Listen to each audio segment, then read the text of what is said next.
Chinese बहू। हे भगवान, फिर से यह कोरोना नाम का राक्षस जाग गया।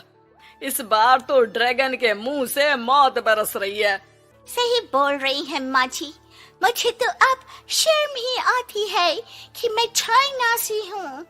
न जाने क्या क्या खाती हैं, कैसी कैसी बीमारी फैलाती हैं। अरे बहू, लेकिन वहीं से तो तू भी आई है ना मेरी लाडो। तू तो अंडा भी नहीं खाती। माँ जी, अच्छा खासा सब ठीक हो गया था, लेकिन पता नहीं कैसे ये फिर निकल कर आ गया। काश चाइना वालों को थोड़ी सी और अकल होती तो आज हम लोगों से अपने यूं जुदा ना हो रहे होते। कोरोना की नई लहर से देश में हो रही मौतों और घर में बंद रहने के कारण हमारी चाइनीज बहू बहुत दुखी होती है। उसे लगता है कि भारत में जो कुछ भी हो रहा है वो उसी के कारण हो रहा है। अब हमारी चाइनीज बहू परेशान सी रहने लगी। अरे क्या बात है मेरी चाइनीज गुड़िया, आज तू एक्सरसाइज नहीं करेगी? अरे ना तो तूने जूस पिया है। क्या हो गया लाडो? कुछ नहीं मम्मी जी, बस अच्छा नहीं लग रहा। लोग मर रहे हैं और मैं जूस पीऊं। माँ जी, चाइना से आई ये महामारी और मैं भी तो चाइना से ही आई ना। अरे अरे बेटा, ऐसा ना सोच। सास पूरी कोशिश करती कि वो चाइनीज बहू को समझाए कि इस बीमारी के लिए वो खुद को दोषी ना समझे, लेकिन माँ जी, मैं आज खाना नहीं खाऊंगी। अब सबका खाना बना दिया है। मैं कमरे में जा रही हूँ, प्लीज डिस्टर्ब मत करना।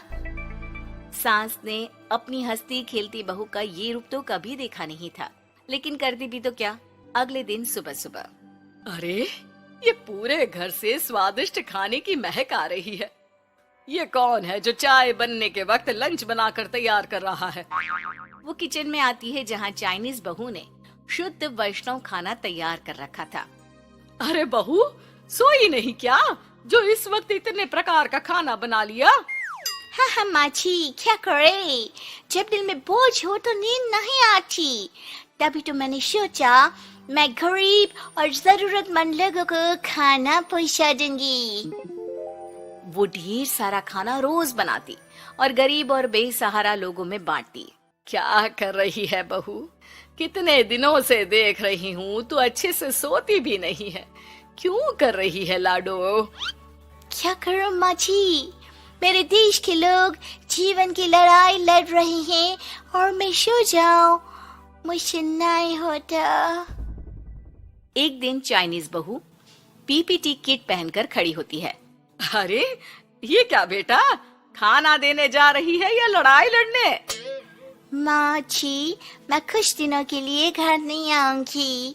मैंने सोचा है कि मैं घर से बाहर रहकर कोरोना के मरीजों की देखभाल करूंगी। ओ प्लीज प्लीज आप मुझे रोकना नहीं। नहीं नहीं बहू, ये तो तूने बहुत ही नेक काम सोचा है। बस बेटा तू अपना ख्याल रखना। बहू वहाँ से चली जाती है, लेकिन सास की रोज फोन पर बहू से बात होती। घर पर क्या है माँ, क्यों भेज दिया तूने उसे? बाहर कितना खतरा है, उसे कुछ हो गया तो? अरे बिल्कुल चिंता ना कर, उसने सारे नियम कायदे को फॉलो किया है। अरे वो बिल्कुल ठीक रहेगी। और अगर मैं उसे मना कर देती ना तो उसकी अंतरात्मा उसे सोने नहीं देती। तू तो सारा दिन घर से ऑफिस का काम करता, लेकिन मैंने देखा है उसे कितना परेशान रहती थी कुछ दिनों से। हाँ वो भी है। उधर चाइनीज बहू लोगों का खूब ख्याल रखती, उन लोगों तक खाना पहुंचाती, उनके बच्चों की देखभाल करती। एक दिन बहू अपनी सोशल साइट देख रही थी तो उसे दिखता है कि एक आदमी ने बच्चों की देखभाल के लिए पोस्ट डाली है। बहू उसे फोन करती है। मैं आपकी कोई मदद कर सकती हूँ, प्लीज बताओ। दूसरी तरफ से आवाज आती है। मैं और मेरी बीवी दोनों ही कोरोना से पीड़ित हैं। हम लोगों के बच्चों को देखने के लिए कोई नहीं है, प्लीज हमारी मदद करो। हाँ हाँ बिल्कुल, आप परेशान न हो, मैं आ रही हूँ। मुझे आपका एड्रेस बताओ। वो आदमी बहू को पता लिखवाता है। वहाँ वो पहुँच जाती है। ओह, ये किसे बुला लिया आपने? ये तो चाइनीज है, इसी के कारण तो हम लोगों का देश इस परेशानी से जूझ रहा है। अरे पर ये तो हिंदी में बात कर रही थी। तभी बीवी की ऑक्सीजन लेवल गिरने लगती है। ये क्या हो रहा है?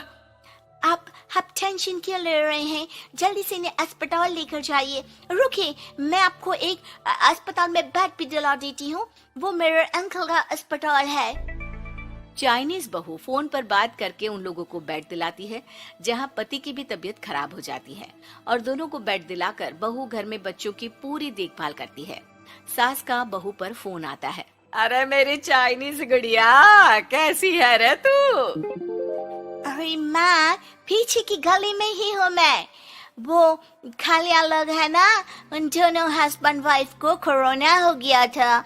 मैंने उन लोगों को श्रीवास्तव अंकल के अस्पताल में भर्ती करवा दिया है और अब मैं नमाज ही उन दोनों बच्चों का ख्याल रख रही हूँ। अरे जीती रहे बेटा, कोई जरूरत हो तो बता देना।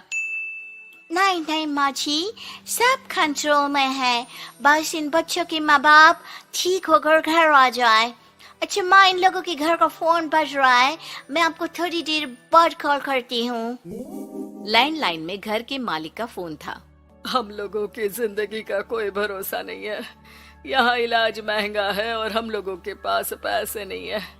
जितना इलाज हो सकेगा उतना ही होगा। हमारे बाद प्लीज आप हमारे बच्चों को संभाल लेना। नहीं, ऐसे मत बोलिए, मैं अस्पताल वालों से बात करती हूँ। बहू अपनी बैंक से अस्पताल वालों को पैसे दे देती है और फोन पर कहती है, मैंने आप लोगों के अकाउंट में पैसे डाल दिए हैं। इन दोनों का अच्छे से इलाज होना चाहिए। पैसे की जरूरत होगी तो मैं और डाल दूंगी। सारा दिन बहू कोरोना पेशेंट के बच्चों को देखती, रात में ढेर सारा खाना पैक करके जरूरतमंदों में बांटती। सोशल साइट्स के जरिए भी वो लोगों से जुड़कर उनकी मदद करती। फिर एक दिन घर का मालिक और उसकी बीवी ठीक होकर घर आ जाते हैं। आपका बहुत बहुत शुक्रिया, मैं आपकी पाई पाई लौटा दूंगा। भाई नहीं, पैसा दिया था, लेकिन वो जब आप बिल्कुल ठीक हो जाना तो क्षमा कर दे देना, कोई बात नहीं। दोनों पति पत्नी चाइनीज बहू का शुक्रिया अदा करते हैं। आप तो हम लोगों के लिए भगवान की तरह हैं। आपका बहुत बहुत शुक्रिया।